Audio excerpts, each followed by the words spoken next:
Chegamos ao terceiro tópico da nossa lição, uma lição onde estamos considerando a luta dos impérios pela supremacia.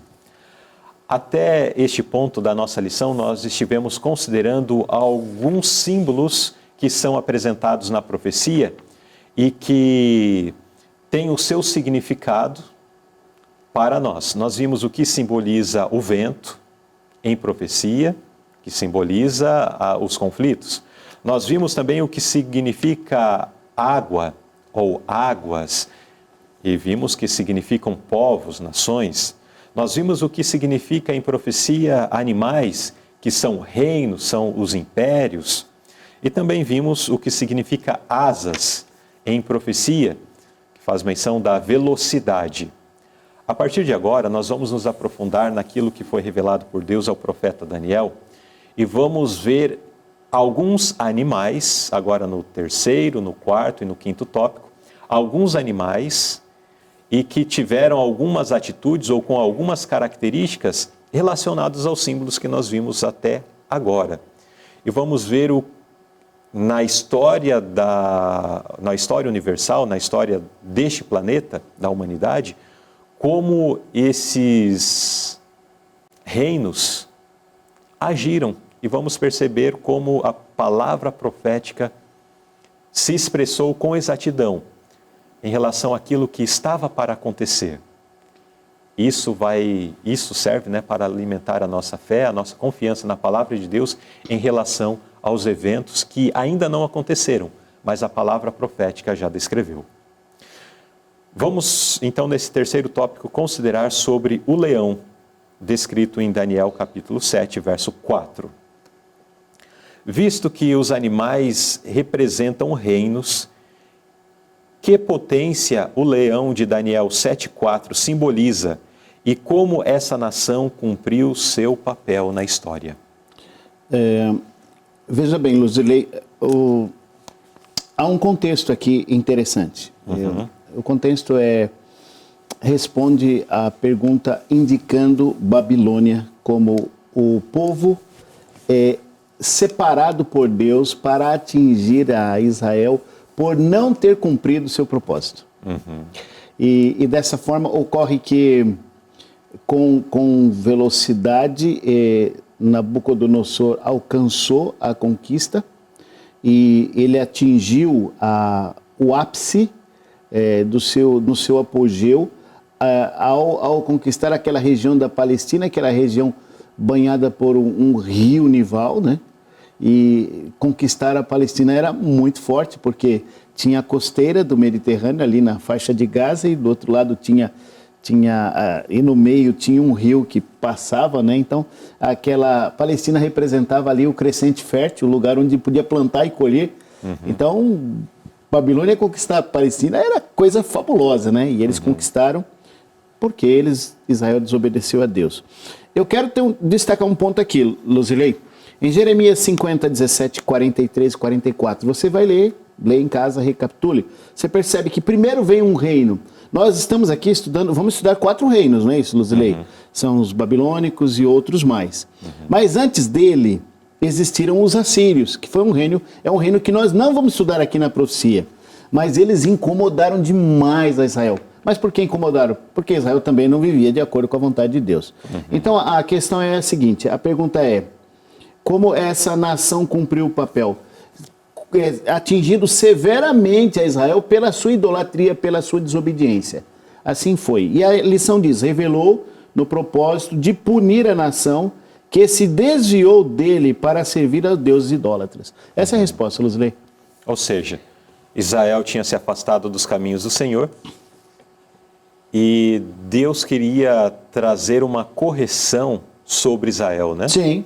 Deus não queria exterminar o povo, destruir, vocês são muito maus, então vou arrasar vocês. Não, Deus queria aplicar uma correção assim como um pai que ama o seu filho, diz a palavra de Deus. O pai que ama o seu filho o repreende, o castiga, traz a correção sobre ele. Da mesma forma, Deus queria corrigir aquele povo, queria fazer com que eles refletissem sobre seus erros, sobre as consequências de estarem distantes do Senhor. Mas quem Deus escolheu para ser para aplicar essa correção, né, sobre Israel. Um rei pagão, Lúcio. Um reino pagão. Pagão. E então Deus escolhe ali a Babilônia. Babilônia que até era um povo, de certa forma, não tão grande, até pouco tempo antes, né? Antes de Nabucodonosor, o seu pai começou ali o processo mais forte da construção de uma nação, né? De um império forte. Mas quem de fato trouxe Babilônia para o grande cenário mundial como uma potência foi Nabucodonosor, que realizou essas conquistas. E logo depois nós vamos ver na história, depois que Nabucodonosor também deixou de ser rei, passou para os seus sucessores, morreu, também não durou por muito tempo, né? Babilônia não teve o seu apogeu por muito tempo. Foi um período curto de tempo, mas um período onde ela se tornou expoente mundial e tinha uma missão a cumprir, e a sua missão ela cumpriu, que foi de punir o povo de Israel, o povo judeu, por conta da sua idolatria. Posso fazer uma exegese aqui? Sim. Presta atenção, irmãos. Ao você ler Jeremias 50, você vai notar uma frase interessante. O orgulho de Israel, o que era bom para Israel era ter. A moral deles crescia em função de um grande templo, e em função de um rio que banhava todo o território. Eram 215 quilômetros de território.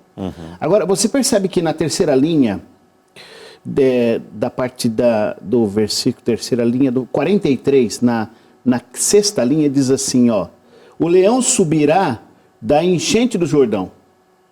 Então, quando é que Israel ficava mais feliz? Quando ele recebia muitas águas vindas do Hermon. E nesse momento de orgulho e de satisfação, quem sai da enchente? Um grande leão para destruí-lo. Então, para abater o seu orgulho, né? É uma exegese aqui. Eu achei esse recorte aqui muito interessante. O profeta fez questão de citar, porque eram dois períodos, né, Luzilei? Sim.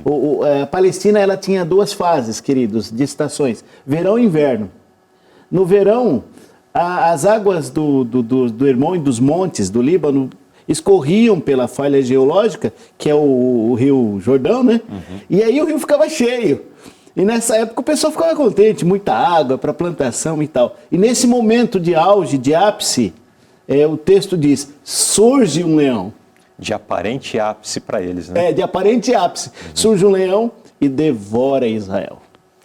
É interessante que a mesma figura do leão depois se liga a Daniel 7,4. Sim. Babilônia, esse leão é representado na profecia, né? Perfeito, vê que tem conexões, né? Exatamente. Vamos lá. Vamos à pergunta B. Como o Senhor descreve o poderoso império babilônico no auge do poder sob o rei Nabucodonosor e por quê? O texto diz assim: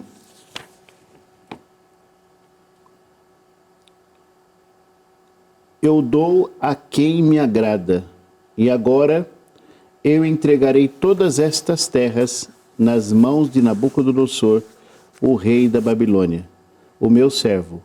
Até os animais do campo lhe dei para que sirvam. Então, na realidade, eles passaram a ser servos, né, do rei, do reino, e passaram a ser dirigidos por este reino.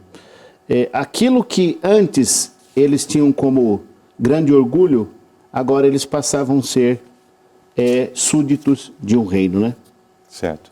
Então a descrição da palavra de Deus em relação ao reino da Babilônia é o de domínio, né? Domínio sobre tudo. Eles passaram a ser Israel, servos. sobre o povo, sobre as nações circunvizinhas, né? Porque houve uma grande extensão territorial ali no governo ou no Império Babilônico, e todos esses estavam sujeitos, né? Inclusive, quando Nabucodonosor ele tem uma visão, deixa eu só localizar aqui para pegar as palavras mais assertivas, ele tem um sonho, uma visão, disse assim: Você se refere à visão do capítulo 2 de Daniel? Não. É quando é mencionado que todas as Nabucodonosor sonha com uma árvore. Capítulo 4. 4. Que nesta árvore todos os animais da ficavam terra protegidos protegidos por da ela. sua sombra. Exatamente.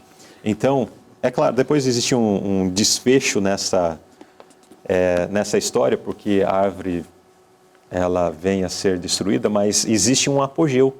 Existe um momento onde essa árvore fazia sombra sobre todos os povos, as nações, enfim, demonstrando o seu domínio, o seu poderio. Então a palavra profética faz menção disso daí. Babilônia conquistaria, estaria sobre todos. De seus domínios, né? Isso, e o poder com que estava e sobre eles. E o poder que ele tinha sobre suas províncias e regiões. Agora, de toda forma, existe um detalhe aqui no texto que é muito importante de ser frisado.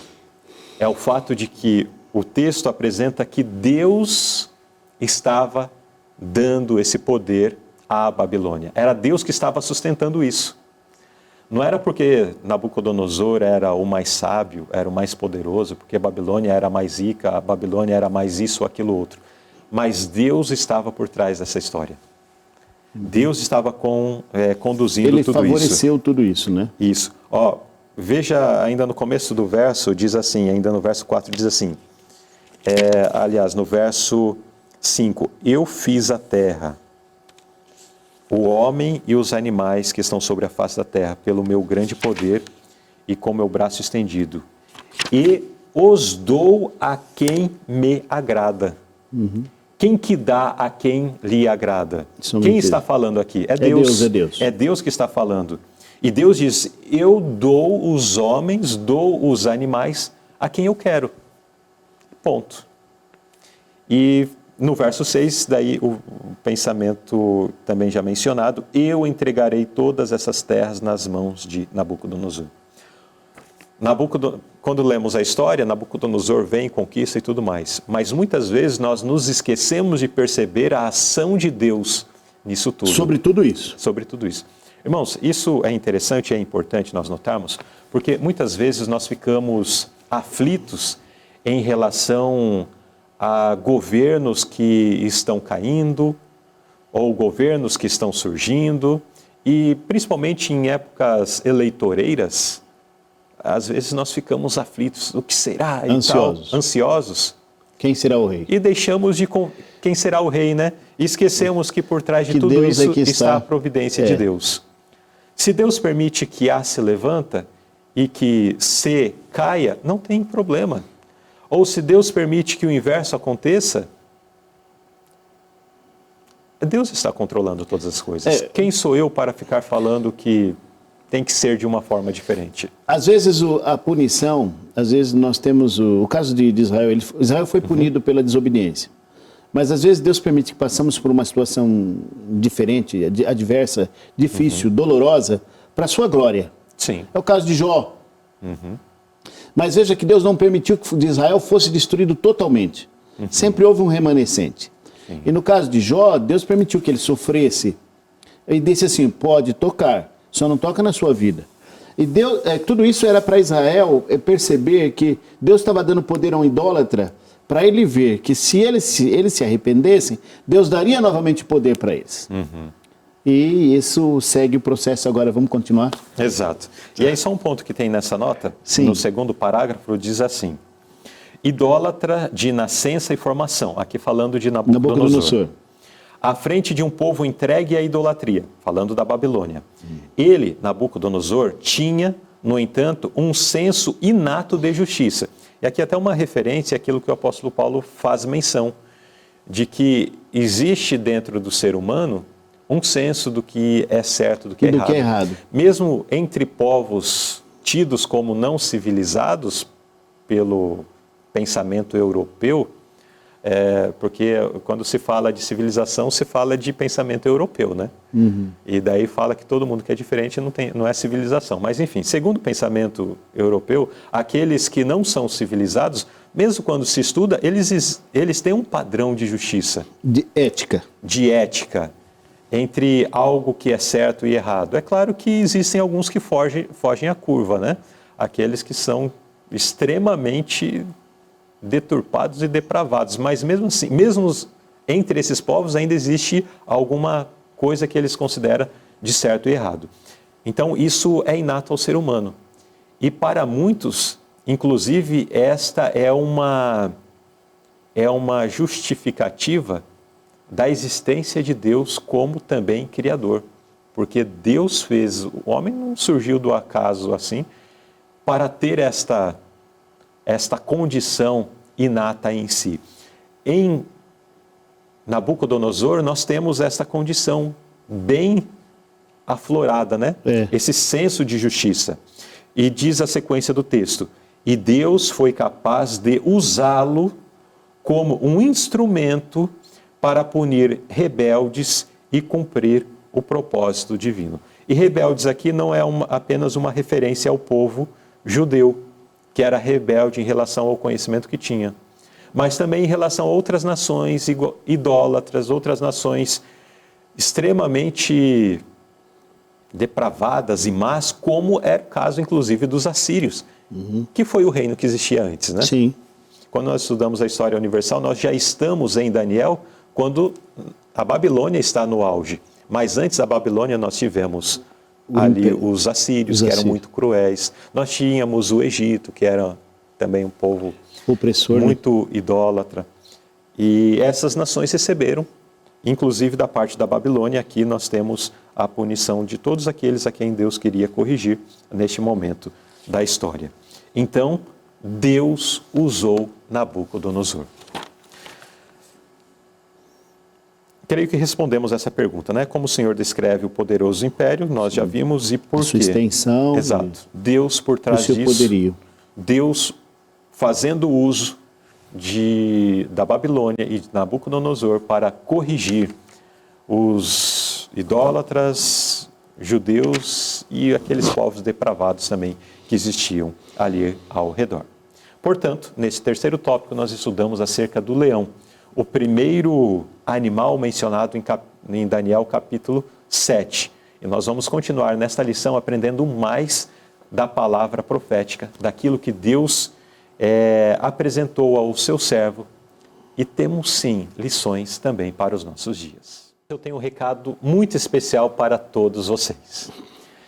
O recado é relacionado às nossas necessidades financeiras aqui na TV Conectados com Deus. Não é sempre que nós abrimos o nosso coração para a nossa comunidade para falar sobre o quanto carecemos do recurso que o Senhor tem lhe dado. Mas hoje eu senti a necessidade de falar um pouco com vocês sobre este assunto.